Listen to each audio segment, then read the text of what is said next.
Hello प्यारे बच्चों। बेटा हम लोग आपकी क्लास 9 की साइंस का जो चैप्टर 8 है ना, उसके न्यूमेरिकल क्वेश्चंस कर रहे थे। अंक एक प्रश्न, उसके फर्स्ट वीडियो में हमने फर्स्ट 5 क्वेश्चंस कर लिए थे, 1 से लेके 5 तक। अब हम 6 से लेके 10 तक के क्वेश्चन इस वीडियो में करेंगे। तो छठा प्रश्न है चित्र 8.11। ये इस चित्र में 3 वस्तुओं ए, बी और सी है ना कि दूरी समय ग्राफ प्रदर्शित है। डिस्टेंस देखो, इधर दूरी किलोमीटर में दिखा रखी है और इधर क्या है, समय आवर में दिखा रखा है। ग्राफ का अध्ययन करके निम्न प्रश्नों के उत्तर दीजिए, है ना। तो देखो फर्स्ट क्वेश्चन है इसका, तीनों में से कौन सबसे तीव्र गति से गतिमान है ना। ये जो तीनों हैं ए बी सी, देखो इधर ये ए है, ये वाला देखो ये ए है ना, ये बी है ना, और ये क्या है, सी है, ये वाली ये सी है ना, ये क्या है आपकी सी है। इन तीनों में से कौन सी सबसे तेज गति से चल रही है। अब हम इसमें देखें कि ये जो बी है ना, ये इनकी दूरियां सबकी सेम हैं। देखो आप इस बी की भी यही है 12 किलोमीटर, सी भी की कितनी है, वही 12 किलोमीटर, और ए भी कहाँ पे है 12 किलोमीटर। यानी अंतिम बिंदु जो है ये इन सबका क्या है, तीनों का 12 किलोमीटर है ना। यानी 12 किलोमीटर की दूरी पे ये पहुंची हैं।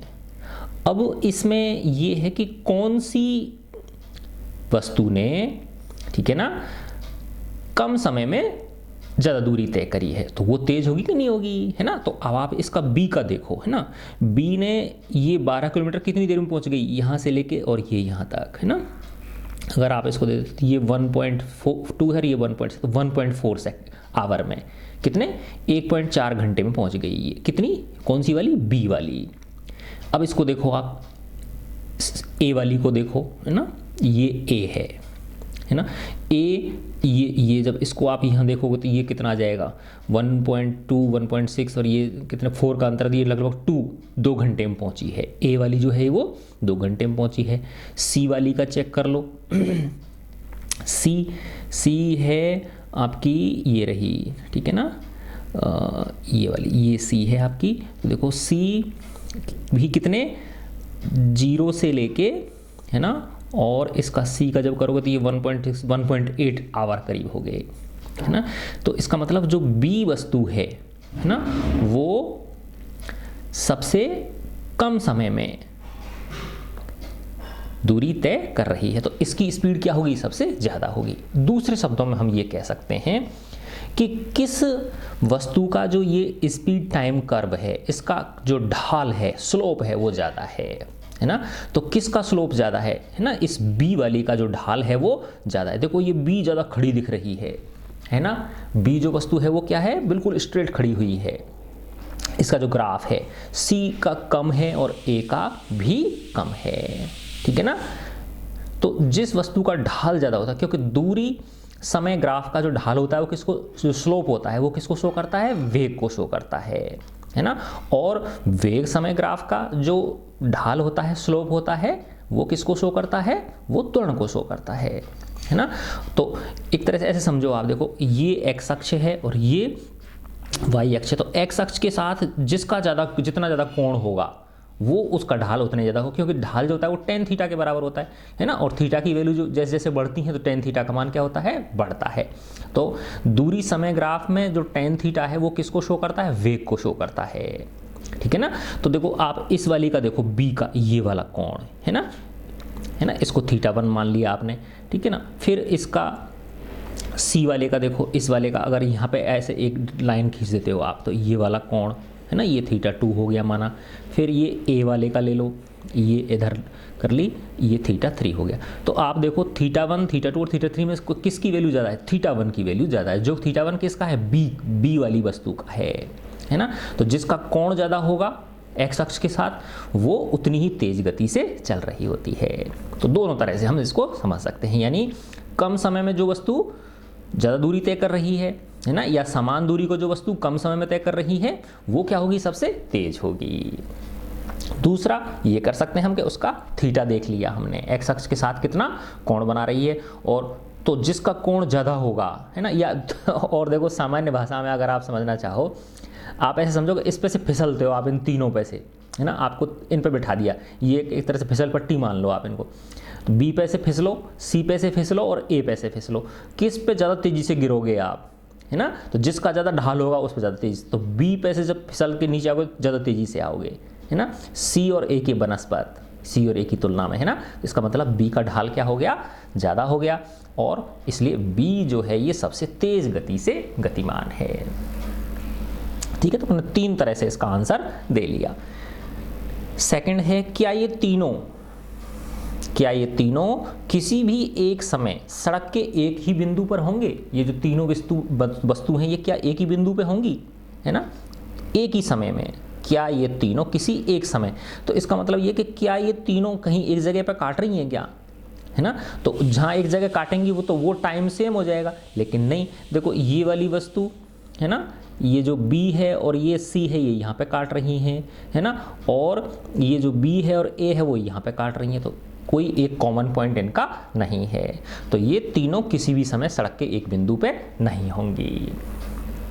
ठीक है ना, फिर देखो ये अगला क्वेश्चन है, जिस समय B A से गुजरती है, जिस समय B A से पास करती है, गुजरती का मतलब क्या है, B A को छोड़ती है ना, छोड़ती का मतलब क्योंकि B की स्पीड ज़्यादा है, ठीक है ना, और A को क्या कर जाएगी, वो क्रॉस कर जाएगी, है ना, पास कर जाएगी, तो जिस समय B A को पास करती है उस समय तक C कितनी दूरी तय कर लेती है ना, तो देखो अपन यहाँ वापस इस पे आते हैं कि ये कह रहा है कि जब B A को पास कर लेती है ना, तो देखो बेटा B A को पास कर रही है ना, देखो ये B है ना, और ये A है, ये वाली क्या है, A है ना, तो B ने A को पास कहाँ किया, इस जगह पे किया कि नहीं किया, ये रहा, है ना, इस जगह पे पास किया, है ना, इसके रेस्पेक्ट में टाइम हमारा ये वाला है ना, जहाँ पे ये क्रॉस कर रहा है। फिर ये कह रहा है कि इस पे C कितनी दूरी तय कर चुकी होगी, तो C का ग्राफ ये है, ये वाला, तो इस टाइम पे C का कहाँ है, ये रहा बिंदु, इस बिंदु पे है ना C का, देखो टाइम वही है जब B किसको क्रॉस कर रही है, A को क्रॉस कर रही थी, ये वाला बिंदु हो गया, इसके संदर्भ वाला टाइम कौन सा है, ये वाला है, और इस टाइम पे C कहाँ पे है, C किस जगह कट रही है, C इस जगह ये कट रही है, तो इसके रेस्पेक्ट में दूरी का इधर आ जाओ, दूरी कितनी है, 8 किलोमीटर है ना, तो जब B किसको क्रॉस कर रही है, A को क्रॉस कर रही है ना, तो उस समय टाइम ये वाला हो गया, है ना, तो जब इस टाइम पे C कहाँ पे है, तो इससे नीचे आ जाएंगे अपन, यहाँ आ जाएंगे, है ना, ये वाला बिंदु हो गया, और इस बिंदु के रेस्पेक्ट में संदर्भ में यानी इस बिंदु के करस्पॉन्डिंग दूरी कितनी है, 8 किलोमीटर है। ठीक है ना, तो जब B A को पास करेगी उस समय C कहाँ पे होगी, C 8 किलोमीटर पे होगी, है ना, और देखो B कितने पे है, ज़्यादा है ना, B कितने किलोमीटर पे है, ये ज़्यादा है, 8 से ऊपर है कि नहीं, देखो इसके करस्पॉन्डिंग यहाँ लिखोगे, तो जब B A को क्रॉस कर रही है तो उस समय B और A समान दूरी पे हैं, वो कितनी है, ये देखो ऐसे अगर आप करोगे तो यहाँ 8 से ऊपर हो गया कि नहीं हो गया ये, है ना, इसका मतलब C क्या है, पीछे है। ठीक है, फिर अपन इसका D पॉइंट देखते हैं। D पॉइंट में क्या है, जिस समय B C से गुजरती है ना, ये वही चीज़ है, ये देखो हिंदी में समझना थोड़ा सा वो है, क्या कहना चाह रहा है ये, जब B C को पास करती है ना, जब आगे निकलती है उससे, जब B C से आगे निकलती है उस समय यह कितनी दूरी तय कर लेती है, यानी B कितनी दूरी तय कर लेती है। ठीक है ना, जब B किसको कर रही है, C को पास कर रही है, उस समय B कितनी दूरी तय कर लेती है। अब देखो B और C के ग्राफ को देखेंगे, हम किसको देखेंगे, B और C के ग्राफ को देखेंगे, तो देखो ये B का ग्राफ है ना, और ये C का ग्राफ है, ये वाला, ये किसका है, C का है, और ये वाला किसका है, B का है। ठीक है ना, तो B किसको पास कर रही है, C को पास कर रही है, तो देखो यहाँ पे इस जगह पे क्रॉस कर रही है कि नहीं कर रही, ये वाला बिंदु हो गया। ठीक है ना, ये वाला बिंदु होगा, जब B आगे बढ़ गई ना, इधर ये C का है और ये किसका है, B का है ना, तो इस समय B कितनी दूरी तय कर चुकी होगी, है ना, तो अब देखो इस बिंदु के रेस्पेक्ट में हम इधर आएंगे, है ना, यहाँ आ गए अपन, ठीक है ना, इस जगह पे आ गए, है ना, ये कितनी दूरी को रिप्रेजेंट कर रहा है। अब देखो इसमें ये ग्राफ कुछ अलग तरह का है ना, ऐसे समझो आप कि इसमें खाने कितने हैं, देखो यहाँ से ये बॉक्स कितने हैं इस जगह तक, देखो 1 2 3 4 5 6 7, यानी 7 जो बॉक्स हैं, 7 खाने जो हैं, ये 4 किलोमीटर को रिप्रेजेंट कर रहे हैं, है ना। देखो मैं इधर लिख देता हूँ, 7 खाने जो हैं वो कितने बॉक्स को रिप्रेजेंट कर रहे हैं, वो कितने किलोमीटर को रिप्रेजेंट कर रहे हैं, 4 किलोमीटर को। तो एक जो खाना है वो कितने किलोमीटर को रिप्रेजेंट करेगा बताओ, 4/7 किलोमीटर को करेगा। 7 खाने किसको कर रहे हैं, 4 किलोमीटर को, तो एक खाना कितने को करेगा, 4/7 किलोमीटर, है ना।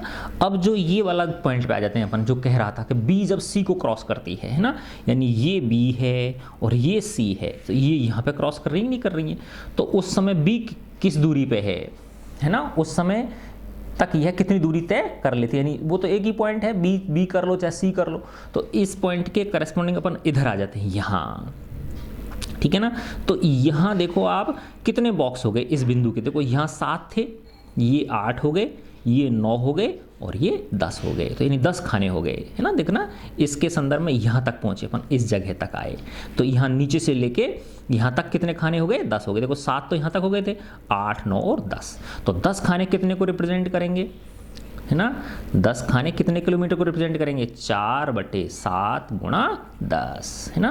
तो क्या आ गया, 40/7 किलोमीटर, ना।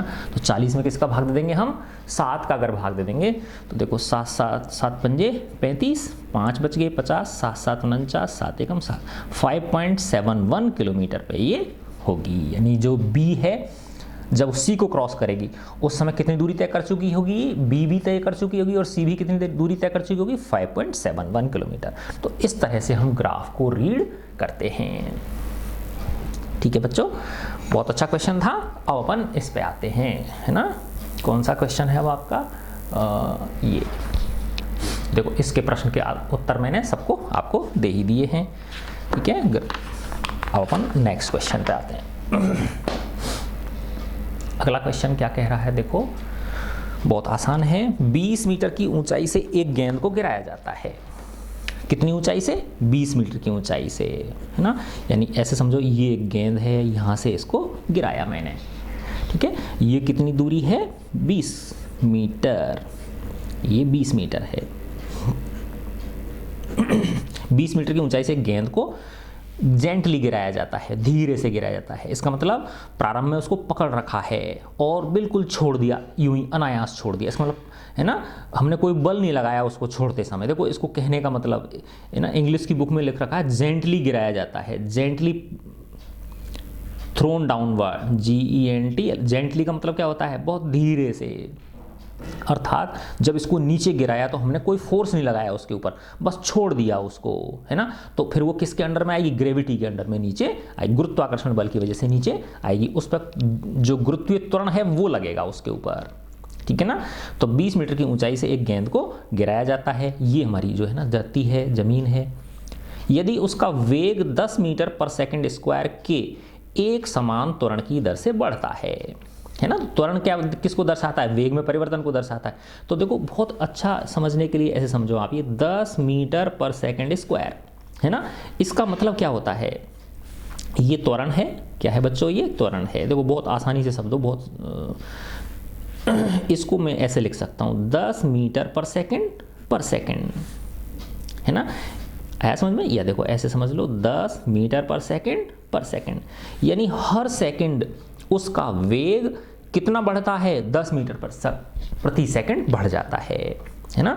जब कोई वस्तु गुरुत्वाकर्षण बल के अधीन गिरती है, ठीक है ना, तो उसका जो वेग है, जो वेलोसिटी है उसकी 10 मीटर पर सेकंड हर सेकंड बढ़ती है, आया ना समझ में। ऐसे समझो, माना उसको 20 मंजिल से ऊपर से गिराया, ऐसे, है ना, कितने से, 20 मंजिल ऊपर से गिराया, तो पहले सेकंड के बाद उसका वेग कितना हो जाएगा, 10 मीटर पर सेकंड। दूसरे सेकंड के बाद उसका वेग कितना हो जाएगा, 20 मीटर पर सेकंड, ठीक है ना। तीसरे सेकंड के बाद उसका वेग कितना हो जाएगा, 30 मीटर पर सेकंड। यानी हर सेकंड उसका वेग कितना बढ़ रहा है, 10 मीटर पर सेकंड बढ़ रहा है। तो यही तो त्वरण है ना, यानी हर सेकंड उसके वेग में कितना परिवर्तन हो रहा है। तो हमको ए दे रखा है ना। देखो क्या क्या चीज़ दे रखी है, तो यू दे रखा था, प्रारंभिक वेग क्या था, 0, यानी उसको जेंटली गिराया गया था, धीरे से गिराया गया था, है ना, यानी अनायास छोड़ दिया गया उसको। और उसका ए कितना दे रखा है 10 मीटर पर सेकंड स्क्वायर। एक समान त्वरण की दर से बढ़ रहा है उसका वेग, है ना, तो ये त्वरण दे रखा है हमको। तो यह किस वेग से धरातल से टकराएगी, तो ये जब जमीन पे आएगी उस समय इसका वेग कितना होगा। तो देखो एक तो इसका अंतिम वेग पूछ रहा है हमसे, ठीक है, और कितने समय पश्चात वह धरातल से टकराएगी, और जब वो नीचे आएगी तो उसको कितना टाइम लगेगा, ठीक है ना। तो देखो ये हमको क्या दे रखी है, एस दे रखी है, एस कितनी है 20 मीटर। तो देखो एस, यू, ए और वी, है ना, ये चार चीज़ हैं। तो अपन ने देखे थे ना कि जो चारों गति के समीकरण होते हैं उसमें कितने वेरिएबल हैं, कितने चर हैं, 4 चर हैं, उनमें से 3 चर आपको दे रखा होगा, 3 वेरिएबल्स आपको देगा, चौथे का पूछेगा। तो एस, यू, ए और वी तीसरे वाले से संबंधित है कि नहीं है, ये v square minus 2 square u square equal to 2as, है ना। तो वो वाला समीकरण मैंने इसमें लगा दिया, v square minus u square equal to 2as। V तो मुझे ज्ञात करना है, यू कितना है 0, 0 का स्क्वायर, 2 इंटू ए कितना है 10 और एस कितनी है 20। तो ये हो गया v square minus 0 equal to 2 into 10 into 20। तो वी स्क्वायर इक्वल टू कितना हो गया 20, 20 20 कितने हो गए, 20 का वर्ग हो गया ना, ये 20 गुणा 20 है ना, 20 का वर्ग यानी 400 हो गया। तो v बराबर क्या हो गया, स्क्वायर से स्क्वायर कट गया, या ऐसे समझो v बराबर अंडर रूट 400 लोगे तो कितना आ जाएगा, स्क्वायर रूट 20 मीटर पर सेकंड, है ना। तो इसका मतलब जब वो जमीन पे टकराएगी तो उसकी वेलोसिटी कितनी होगी 20 मीटर पर सेकंड होगी। अब टाइम पे आ जाते हैं। तो देखो u है आपके पास, है ना 0, v आपने निकाल लिया कितना 20 मीटर पर सेकंड, ठीक है ना। a आपके पास दे रखा है कितना 10 मीटर पर सेकंड स्क्वायर, है ना। t निकलवाना चाह रहा है, तो देखो आप कौन से निकाल सकते हो, फर्स्ट वाले से निकाल सकते हो, सेकंड वाले से भी निकाल सकते हो, है ना, क्योंकि देखो u क्या है आपके पास 0, है ना, और v कितना है 20, हालांकि उसमें दूसरे में जरूरत नहीं पड़ती, s कितनी है 20 मीटर, ठीक है ना, और s बराबर ut plus half at square, तो a कितना है 10 मीटर पर सेकंड स्क्वायर। तो देखो या तो ये वाला सूत्र लगा दो, s बराबर ut plus half at square, इससे भी वही वैल्यू आएगी t की, और या ये लगा दो v equal to u plus at, ठीक है। तो दोनों से t की वैल्यू क्या आएगी, समान आएगी। जब इसमें रखोगे आप, ये कितना है 20, ये 0 गुणा t करोगे तो 0 ही हो जाएगा, प्लस 1/2, a कितना है 10 इंटू टी स्क्वायर। तो देखो 20 बराबर क्या हो गया 20 बराबर हो गया 1/2 गुणा 10 इंटू टी स्क्वायर, ठीक है। तो ये देखो 5 हो गया, और 5 का जब 20 में भाग दोगे तो टी स्क्वायर बराबर क्या आ जाएगा 4, है, तो टी बराबर क्या आ गया 2 सेकंड, ठीक है। ऐसे भी कर लो, इससे भी यही सेम वैल्यू आएगी। देखो v कितना है आपका 20, u कितना है 0, a कितना है 10, t, तो देखो 10t, 10 गुणा t बराबर 20, तो t बराबर क्या हो गया 20/10, ठीक है ना। तो कैसे भी कर लो, है ना, दोनों तरह से क्या आएगा सेम आएगा 2 सेकेंड्स।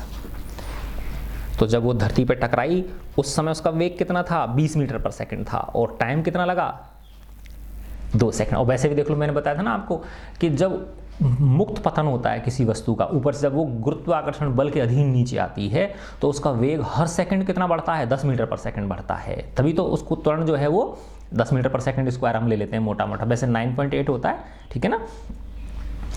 तो 1 सेकंड बाद 10 मीटर पर सेकंड हो जाएगा, और दूसरे सेकंड बाद कितना हो जाएगा 2 सेकंड बाद 20 मीटर पर सेकंड हो जाएगा, ठीक है। तो अच्छा क्वेश्चन था ना, यस।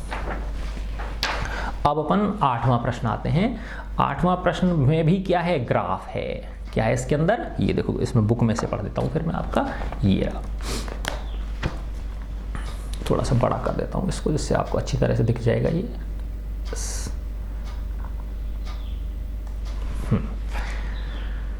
ये कह रहा है किसी कार का चाल समय ग्राफ। अब देखो ये स्पीड टाइम कर्व आ गया, ये क्या है y अक्ष पे चाल है, स्पीड है, और इधर क्या है टाइम है ना। ये स्पीड टाइम कर्व आ गया, ये दर्शाया गया चित्र 8.12 में। अब ये कह रहा है पहले 4 सेकंड में कार कितनी दूरी तय करती है ना। देखो 4 सेकंड्स में है ना, ये यहाँ से लेके यहाँ तक, ये है ना, इसमें ये जो कार है ये कितनी दूरी तय कर लेती है, ठीक है ना। और इस अवधि में कार द्वारा तय की गई दूरी को ग्राफ में छायांकित क्षेत्र द्वारा दर्शाइए। किसके द्वारा दर्शाने की कह रहा है, छायांकित क्षेत्र के द्वारा दर्शाने की बोल रहा है ना। तो देखो बच्चों, हमने पढ़ा था, आपको याद होगा कि जी स्पीड टाइम कर्व जो होता है उसके द्वारा जो परिबद्ध क्षेत्रफल होता है, उसके जो द्वारा जो एनक्लोज्ड एरिया होता है ना, उसके एरिया अंडर द कर्व जो होता है वो किसको शो करता है, वो डिस्टेंस ट्रेवल्ड को शो करता है ना। अगर स्पीड टाइम ग्राफ ले रहे हो तो उसका जो अंडर एरिया है वो किसको शो करेगा, डिस्टेंस को शो करेगा, डिस्टेंस ट्रेवल्ड को। और अगर वेलोसिटी टाइम ग्राफ है तो उसके अंडर जो एरिया होगा वो डिस्प्लेसमेंट को शो कर देगा, ठीक है ना। तो अब ये कह रहा है 0 से 4 सेकंड के बीच, है ना। तो देखो ये 0 से 4 सेकंड हो गया, है ना। अब 4 सेकंड से के रेस्पेक्ट में ये 6 है ना, ये वाली क्या है, देखो ऐसे अगर आप देखोगे, इसको ऐसे बढ़ाया मैंने ये, है ना, और इधर ये किस पे है, 6 पे है। तो अब आप देखो मैंने इसके इस कर्व, है ना, इस ग्राफ और ये टाइम, है ना, इसके बीच में ये एरिया, है ना। तो ये जो एरिया है ये वाला, है ना, ये जो एरिया है ये किसको शो करेगा, डिस्टेंस ट्रेवल्ड को शो करेगा। आई ना बात समझ में, है ना। तो इसमें देखो हमको ये एक तरह से इस तरह की, है ना, लेकिन इस जो ये कर्व है इसको लगभग स्ट्रेट लाइन मान सकता हूँ। क्या मान सकता हूँ मैं, लगभग एक तरह से ये ऐसे है, स्ट्रेट लाइन है। क्या है ये, एग्जैक्ट तो नहीं है लेकिन क्या है ये एग्जैक्ट वो है, एक तरह से ऐसे समझो ये ऐसा ग्राफ है, यूं है ना, इस तरह से है ये, ठीक है ना। ये थोड़ा सा ज़्यादा घुमा दिया इसने, जबकि ये इस तरह का होना चाहिए था, यूं ऐसे होना चाहिए था, ठीक है ना। तो देखो ये 4 सेकंड को है, ये क्या हो गया, 4 सेकंड का हो गया, और इधर ये कितना है, 6 सेकंड है। ये क्या है, 6 सेकंड है, वो सॉरी 6 मीटर पर सेकंड, 6 मीटर पर सेकंड ये स्पीड है ना इसकी। तो अब इस कर्व के द्वारा एरिया कितना, एरिया अंडर द कर्व ये वाला हो गया कि नहीं हो गया, इसको हैचिंग कर दो, ठीक है ना। ये वाला, ये किसको शो करेगा बताओ, ये किसको शो करेगा, डिस्टेंस ट्रेवल्ड को, तय की गई दूरी को ये शो करेगा, ठीक है ना। तो अब इसका क्षेत्र, अब वैसे देखो आपकी बुक में कुछ इस तरह से दिखा रखा है, यूं दिखा रखा है, तो इसको अप्रॉक्सीमेट करके हम क्या मान सकते हैं, है ना, स्ट्रेट लाइन मान सकते हैं, ठीक है ना। तो अब इसका क्षेत्रफल, त्रिभुज का क्षेत्रफल क्या होता है, 1/2 गुणा आधार गुणा ऊंचाई, है ना। तो 1/2 आधार क्या है इसका, कितने सेकंड्स है, यहाँ से लेके यहाँ तक 4 सेकंड्स, ठीक है। और ऊंचाई कितनी है, यहाँ से लेके यहाँ तक 6 मीटर पर सेकंड, 6 मीटर पर सेकंड। देखो सेकंड से सेकंड कट गया, है ना। तो 2 से इसको काट लो, 2 चिक्की 12 मीटर ना। तो कितनी डिस्टेंस ट्रेवल कर ली उसने, 0 से लेके 4 सेकंड तक कितनी डिस्टेंस ट्रेवल कर ली, 12 मीटर डिस्टेंस उसने ट्रेवल कर ली। तो यही पहले इसमें यही पूछ रहा है कि पहले 4 सेकंड में, ए पार्ट जो है इसका, पहले 4 सेकंड में कार कितनी दूरी तय करती है। तो कितनी दूरी तय कर ली उसने, 12 मीटर दूरी तय कर ली। अगला पार्ट है इसका, इस अवधि में कार द्वारा तय की गई दूरी को ग्राफ में छायांकित कीजिए। तो दूरी ये छायांकित कर दी मैंने, ये जो हैचिंग कर दी ना इसकी, ये छायांकित कर दी, है ना, या इसको ऐसे छायांकित कर दो, कोई फर्क नहीं पड़ता, ठीक है। फिर बी पार्ट है इसका, ग्राफ का कौन सा भाग कार की एक समान गति को दर्शाता है। एक समान गति यानी स्पीड बिल्कुल फिक्स है। तो देखो यहाँ से लेके और यहाँ तक, है ना, एक तरह से जब स्ट्रेट हो जाता है बिल्कुल, तो देखो यहाँ भी थोड़ा सा इस तरह का कर्व है, तो ये 6 मान लिया मैंने। 6 के बाद बिल्कुल सीधी रेखा हो जाती है कि नहीं हो जाती है, 6 सेकंड के बाद क्या हो रही है, बिल्कुल स्ट्रेट लाइन हो रही है। तो 6 से लेके और 10 के बीच, यानी t बराबर 6 सेकंड से लेके t बराबर 10 सेकंड के बीच वो कार किससे चल रही है, एक समान गति से चल रही है ना। तो ये इसका बी पार्ट हो गया, है ना, कि ग्राफ का कौन सा भाग कार की एक समान गति को दर्शाता है। तो हमने क्या लिखेंगे इसमें, t = 6 सेकंड से t = 10 सेकंड्स तक वस्तु एक समान, यानी ये जो इसका भाग है ये किसको दर्शाता है, एक समान गति को दर्शाता है, ठीक है। तो ये हमारा 8वां प्रश्न हो गया। अब मैं अगला क्वेश्चन करता हूँ, क्वेश्चन नंबर 9। क्वेश्चन नंबर 9 में कह रहा है, निम्नलिखित में से कौन सी अवस्थाएं संभव हैं। देखो बहुत अच्छा क्वेश्चन है ये, है ना, इसको समझने की कोशिश करें हम। निम्नलिखित में से कौन सी अवस्थाएं संभव हैं, पॉसिबल हैं, तथा प्रत्येक के लिए एक एग्जाम्पल देना है, यानी कौन कौन सी जो स्टेट्स हैं वो पॉसिबल हैं और इसके लिए क्या देना है, एक एक एग्जाम्पल आपको देना है अगर वो संभव हैं तो। ठीक है, फर्स्ट देखो, कोई वस्तु जिसका त्वरण नियत हो, एक्सेलरेशन क्या हो, कांस्टेंट हो, है ना। तो देखो मैंने फर्स्ट को लिया, क्या कह रहा है, ए जो है वो क्या है, नियत है। नियत का मतलब, नियत खराब मत समझ लेना, ठीक है, इसकी नियत खराब है। नियत का मतलब होता है कांस्टेंट, ठीक है। ए फिक्स है, जैसे वो होता है ना जब ऊपर से नीचे आती है वस्तु, है ना, तो कितना होता है, 10 मीटर पर सेकंड स्क्वायर होता है उसका, है ना। या ऐसे समझो, यहाँ से चलना शुरू किया, प्रथम सेकंड में 2 मीटर पर सेकंड हो गई, अगले सेकंड में के बाद उसकी वेलोसिटी कितनी हो गई, 4 मीटर पर सेकंड हो गई, है ना। यहाँ कितनी थी, 2 मीटर पर सेकंड, यहाँ कितनी हो गई, 4 मीटर पर सेकंड, अगले सेकंड बाद कितनी हो गई, 6 मीटर पर सेकंड, अगले सेकंड बाद कितनी हो गई, 8 मीटर पर सेकंड। तो देखो इनका अंतर करोगे तो 2 ही आएगा कि नहीं आएगा, यहाँ से इसमें से घटाओगे 2, 4 में से 2 घटाओगे 2, 6 में से 4 घटाओगे 2, 8 में से 4 6 घटाओगे 2, तो यानी इसकी जो स्पीड है ना, वो हर सेकंड कितनी बढ़ रही है, 2 मीटर पर सेकंड है कि नहीं। तो क्या हो गया इसका त्वरण, 2 मीटर पर सेकंड स्क्वायर हो गया, है ना। तो यही कहना चाह रहा है कि कोई वस्तु जिसका त्वरण नियत हो, ए क्या है, कांस्टेंट है, परंतु वेग 0 हो, देखो क्या बात है, लेकिन वेलोसिटी क्या हो, 0 हो। ऐसा हो सकता है क्या कि त्वरण तो है उसके अंदर, नियत का मतलब 0 नहीं होता है, पहली बात तो ये समझ लो आप। नियत का मतलब, कांस्टेंट का मतलब 0 नहीं होता।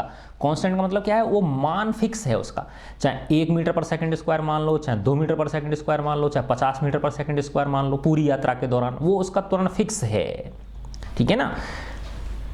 लेकिन वेग 0 हो, है ना। तो वैसे देखने में तो क्या लग रहा है, ये कि ऐसा कोई संभव हो ही नहीं है, हो ही नहीं सकता, लेकिन ये संभव है। देखो बच्चों कि आपने एक गेंद नीचे से ऊपर फेंकी, है ना, ये गेंद है कोई, और यहाँ आपने ऐसे अपवार्ड इसको फेंका, है ना। अब माना यहाँ से लेके और ये गेंद जो है वो यहाँ तक पहुँची, ठीक है, इस जगह तक पहुँच गई। अब इस जगह ये जो हाईएस्ट पॉइंट है, ये क्या है, इसका हाईएस्ट पॉइंट है ना। इस हाईएस्ट पॉइंट पे इसकी वेलोसिटी 0 हो जाएगी, नहीं हो जाएगी, क्योंकि वहां से फिर ये लौटना शुरू कर देगी, गेंद क्या हो जाएगी, वहां से फिर लौटना शुरू कर देगी। तो उस एक क्षण के लिए उसकी वेलोसिटी क्या हो गई, 0 हो गई, लेकिन त्वरण वही है ना। जब नीचे से ऊपर फेंकोगे तो माइनस के 10 मीटर पर सेकंड स्क्वायर होता है, और जब ऊपर से नीचे आती है तो प्लस के 10 मीटर पर सेकंड स्क्वायर होता है ना। तो त्वरण 0 नहीं है, त्वरण का मान कितना है, फिक्स है ना, कितना, -10 मीटर पर सेकंड स्क्वायर। लेकिन उस हाईएस्ट पॉइंट पे जाके उसकी वेलोसिटी क्या हो गई, 0 हो गई, उसकी वेलोसिटी कितनी हो गई, 0 हो गई, है ना। तो ये किसी वस्तु का त्वरण नियत हो परंतु वेग 0 हो, तो ये संभव है। और उदाहरण क्या हो गया इसका, जब किसी वस्तु को, है ना, कहाँ फेंका जाता है, स्काई यानी आकाश में फेंका जाता है, किसी वेग से फेंका जाता है, तो उसका जो उच्चतम बिंदु होता है उस पर उसका वेग 0 होता है, लेकिन त्वरण क्या होता है, उसका कांस्टेंट होता है ना। तो क्या लिख देंगे हम, गुरुत्व के अधीन ऊपर की ओर फेंकी गई वस्तु अपनी उच्चतम ऊंचाई पर, ठीक है, हाईएस्ट पॉइंट पर, तो वहां क्या होगा, उसका ए कितना होगा, -10 मीटर पर सेकंड स्क्वायर, और वेलोसिटी कितनी हो जाएगी उसकी, 0, ठीक है। अब सेकंड देखो, सेकंड क्या कह रहा है, कोई त्वरित वस्तु एक समान चाल से गति कर रही है। बहुत इंपॉर्टेंट है, देखो इंपॉर्टेंट क्या, मज़ेदार है, इंपॉर्टेंट तो सारी चीज़ें होती हैं बेटा, है ना। कुछ बच्चों के मैसेज आते हैं मेरे पास, सर इंपॉर्टेंट बताओ। अरे भाई सारी चीज़ें इंपॉर्टेंट होती हैं बेटा, पढ़ना है हमको, कहीं कहीं दौड़ थोड़ी लगानी है ना। और ऐसे इंपॉर्टेंटों के चक्कर में पढ़ेंगे तो अपन कंसेप्ट छूट जाएंगे अपने से, है ना। तो सारी चीज़ें इंपॉर्टेंट होती हैं। कोई त्वरित वस्तु एक समान चाल से गति कर रही हो, है ना, स्पीड एक जैसी है, फिक्स है, और त्वरित भी है वो, देखो क्या बात है। त्वरण भी है उसके अंदर और स्पीड क्या है, फिक्स है। नॉर्मली हम क्या कहते हैं कि अगर स्पीड कांस्टेंट है ना, एक समान चाल से चल रही है कोई वस्तु, तो उसका त्वरण 0 होता है। ऐसा ही होता है कि नहीं होता, ये मानते हैं हम, है ना। लेकिन एक गति होती है ना, और उसको क्या बोलते हैं हम, वृत्तीय गति बोलते हैं। एक समान वृत्तीय गति आपके था ना इस चैप्टर के अंदर, एक समान वृत्तीय गति, यूनिफॉर्म सर्कुलर मोशन, ठीक है ना। इसमें है ना, जब वस्तु किसी वृत्ताकार पथ पे गति करती है, किस पे गति करती है, किसी वृत्ताकार पथ पे गति करती है ना, तो क्या होता है बच्चों, ऐसे समझो आप, ये जो वस्तु है ना, एक साइकिल चलाने वाला है, जैसे चक्कर घुमाते हैं ना, ऐसे खेल दिखाने वाले होते हैं, वो माना 5 मीटर पर सेकंड, ठीक है, की गति से चल रहा है, चाल से चल रहा है, फिक्स है इसकी चाल, चाल तो क्या है, फिक्स है इसकी, 5 मीटर पर सेकंड से घूम रहा है। ये क्या घूम रहा है, 5 मीटर पर सेकंड से, ये ऐसे 5 मीटर पर सेकंड से ये चल रहा है। तो चाल क्या हो गई बताओ, इसकी फिक्स हो गई। लेकिन त्वरण इसका फिक्स नहीं है। क्यों नहीं है, वेग फिक्स नहीं है इसका। क्यों नहीं है बताओ, देखो वेग में क्या होता है, चाल भी होती है और दिशा भी होती है ना। तो हर पॉइंट पे इसकी दिशा क्या हो रही है, बदल रही है। देखो जो दिशा होती है वो स्पर्श रेखी होती, तो इस दिशा में हो गई, यहाँ पे इस दिशा में हो गई, यहाँ पे इस दिशा में हो गई, इस जगह पे इस दिशा में हो गई, इस जगह पे ये स्पर्श रेखी इस जगह पे इस दिशा में हो गई। आया ना समझ में, यानी हर बिंदु पे उसकी क्या हो रही है, दिशा उसकी बदल रही है ना। तो स्पीड सेम है, लेकिन वस्तु की दिशा हर पॉइंट पे क्या हो रही है, चेंज हो रही है ना। तो जब दिशा चेंज हो रही है तो वेग चेंज हो गया कि नहीं हो गया, क्योंकि वेग में क्या होता है ना, परिमाण भी होता है और दिशा भी होती है ना। तो और जब वेग चेंज हो रहा है तो उसकी त्वरण भी चेंज हो रहा है ना। तो आ गया ना, देख लो, एक वस्तु त्वरित है और एक समान चाल से गति कर रही है, तो इसका उदाहरण क्या हो गया, एक समान वृत्तीय गति, यूनिफॉर्म सर्कुलर मोशन। ठीक है, अब थर्ड पॉइंट पे आ जाओ। तो देखो थर्ड पॉइंट क्या है, कोई वस्तु किसी निश्चित दिशा में गति कर रही हो तथा त्वरण उसके लंबवत हो, है ना। यानी एक निश्चित दिशा में तो क्या कर रही है, वो गति कर रही है, और त्वरण क्या है, उसके लंबवत हो। ये भी इसी का उदाहरण है, यूनिफॉर्म सर्कुलर मोशन का उदाहरण है ना। देखो ऐसे समझो आप, इस बिंदु को लिया तो इस बिंदु पे ये तो किसकी दिशा हो गई, उसकी वेलोसिटी की दिशा हो गई, है ना। और त्वरण जो होता है वो हमेशा इसके स्पर्श रेखीय, जो स्पर्श रेखा है उस पर से किधर की तरफ होता है, केंद्र की ओर होता है, इस डायरेक्शन में होता है ना। तो कितने डिग्री का कोण हो गया बताओ, आपने पढ़ा था कि वृत्त अगर कोई है तो जो उसकी स्पर्श रेखा होती है और जो त्रिज्या होती है उसके बीच कितने डिग्री का कोण होता है, 90 डिग्री का कोण होता है ना। इस बिंदु पे अगर लोगे तो देखो ये तो क्या हो गई बताओ, उसकी दिशा हो गई, है ना। और ये किसकी दिशा हो गई, ये त्रिज्या हो गई, तो ये वापस कोण कितने डिग्री का हो गया, 90 डिग्री का हो गया, है ना। ऐसे अगर लोगे आप, है ना, तो ये स्पर्श रेखा किसको, वेलोसिटी को शो कर रही है, ये वेलोसिटी को शो कर रही है, ये कितने डिग्री का हो गया, 90 डिग्री का, ये भी कितने डिग्री का, 90 डिग्री का, ये भी कितने डिग्री का, 90 डिग्री का, है ना। आया समझ में। तो हर बिंदु पर जो स्पर्श रेखा होगी वो तो किसको शो करेगी, वो उसके वेग को शो करेगी, है ना। और जो स्पर्श रेखा का जो बिंदु है, स्पर्श बिंदु, उसको जो केंद्र से मिलाने वाली जो त्रिज्या होगी वो उस दिशा में क्या होगा, उसका एक्सेलरेशन होगा, उसका त्वरण होगा। इसलिए इसको अभिकेंद्रीय त्वरण बोलते हैं। क्या बोलते हैं इसको, अभिकेंद्रीय त्वरण बोलते हैं हम, है ना। तो ये थर्ड वाला में क्या है, यूनिफॉर्म सर्कुलर मोशन, ये भी इसी का उदाहरण है। अब इस प्रश्नावली का लास्ट क्वेश्चन आ जाते हैं हम। देखो बच्चों, लास्ट क्वेश्चन में क्या कह रहा है, एक कृत्रिम उपग्रह है ना, एक क्या है, आर्टिफिशियल सैटेलाइट है, 42,250 किलोमीटर त्रिज्या की वृत्ताकार कक्षा में घूम रहा है ना। 42,250 किलोमीटर क्या है, रेडियस है ना। इस रेडियस में क्या कर रहा है, वो गति कर रहा है, ठीक है ना। इसमें वो मूव कर रहा है, ठीक है ना। इसकी रेडियस कितनी दे रखी है हमको, 42,250 किलोमीटर घूम रहा है। यदि वह 24 घंटे में पृथ्वी की परिक्रमा करता है, है ना। तो क्या कह रहा था, कोई एक कृत्रिम उपग्रह 42,250 किलोमीटर त्रिज्या की वृत्ताकार कक्षा में घूम रहा है, ठीक है ना। तो ऐसे समझो ये ऐसे घूम रहा है, ठीक है ना, और कितने टाइम में लगाता है ये, 24 घंटे में एक परिक्रमा लगाता है। तो ऐसे समझो माना इसकी जस्ट सरफेस के जस्ट बाहर ही घूम रहा है वो, है ना, इसकी सरफेस के क्या बाहर ही घूम रहा है। तो एक तरह से इसका जो पथ हो गया वो पृथ्वी की परिधि हो गई, ये मान लो आप, है ना, क्योंकि इसमें ज़्यादा दूर नहीं है, माना थोड़ी सी दूरी है इससे, तो ऐसे ही घूम रहा है ये, है ना। तो जो त्रिज्या ये है उतनी ही इसकी जो परिभ्रमण होगा इसका, वो त्रिज्या भी क्या है उसकी, यही मान लेते हैं हम 42,250, ठीक है।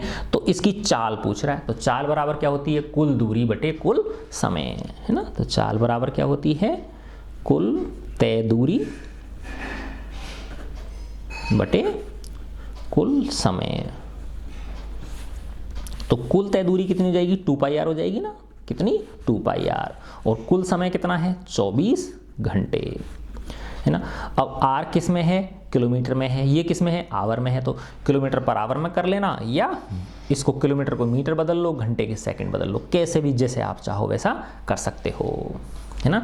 तो देखो 2 गुणा 22/7 गुणा r कितनी है, 42,250 बटे कितना हो गया, 24। तो ये किस में निकलेगी बताओ, किलोमीटर पर आवर में निकलेगी ये, ठीक है ना, किस में निकलेगी, किलोमीटर पर आवर में। तो देखो ये हो जाएगा 2 गुणा 22 गुणा 42,250 बटे 7 गुणा 24, है ना। तो जब इनको हम काटेंगे, ठीक है ना, तो इसकी वैल्यू आ जाती है,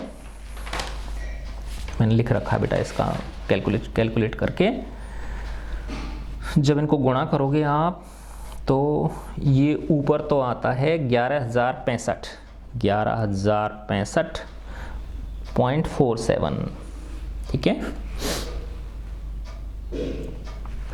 है ना। ये अच्छा, इसको जब आप ये करोगे ना किलोमीटर पर आवर में, तो ये इतनी आएगी 11,065.47, ये क्या था, किलोमीटर पर आवर आ गया, है ना। और जब इसको किलोमीटर पर सेकंड में चेंज करोगे आप, है ना, तो 11,065.47 में 60 गुणा 60 का क्या दे दो, भाग दे दो, क्योंकि 1 घंटे में 60 मिनट होते हैं और 60 सेकंड होते हैं। तो जब इसको काटोगे तो ये आ जाएगा 3.07, ये आपकी बुक में आंसर जो दे रखा है वो निकाल दिया मैंने, 3.07 क्या, किलोमीटर पर सेकंड। तो इतने किलोमीटर पर सेकंड की स्पीड से वो जो आर्टिफिशियल सैटेलाइट है वो क्या करेगा, गति करेगा, है ना। तो देखो इसकी त्रिज्या, देखो ऐसे समझो, ये क्या कह रहा है, एक कृत्रिम उपग्रह 42,250 किलोमीटर त्रिज्या की वृत्ताकार कक्षा में घूम रहा है। तो ये एक तरह से इसी की वृत्ताकार कक्षा है ये, है ना, पृथ्वी के चारों ओर जो है ना, ये क्या है, इसकी वृत्ताकार कक्षा है ना। और उसको पृथ्वी की परिक्रमा करता है ना, और परिक्रमा में कितना समय लग रहा है, वो 24 घंटे लग रहा है। तो ये एक तरह से पृथ्वी के चारों ओर का उसका जो वो है परिभ्रमण पथ है, वो ही उसी की त्रिज्या है ये 42,250 किलोमीटर, है ना। ये पृथ्वी की त्रिज्या नहीं है, किसकी है, ये जो परिभ्रमण पथ है उसका, उसकी त्रिज्या है, ठीक है ना। तो कुल दूरी कितनी जाएगी, 2πr, और समय कितना है, 24 घंटे। तो सिंपल जब इसमें भाग दे के कैलकुलेशन कर लोगे तो कितना आ जाएगा, किलोमीटर पर आवर में ये आ जाएगी, और किलोमीटर पर सेकंड में 3.07 किलोमीटर पर सेकंड आ जाएगी, ठीक है बच्चों। तो इस तरह से हमने ये 10 क्वेश्चन कर लिए, और मैं आशा करता हूँ आपको ये समझ आए होंगे। आपको अच्छे लगे तो अपने फ्रेंड्स के साथ शेयर करें, ठीक है बच्चों। God bless you all.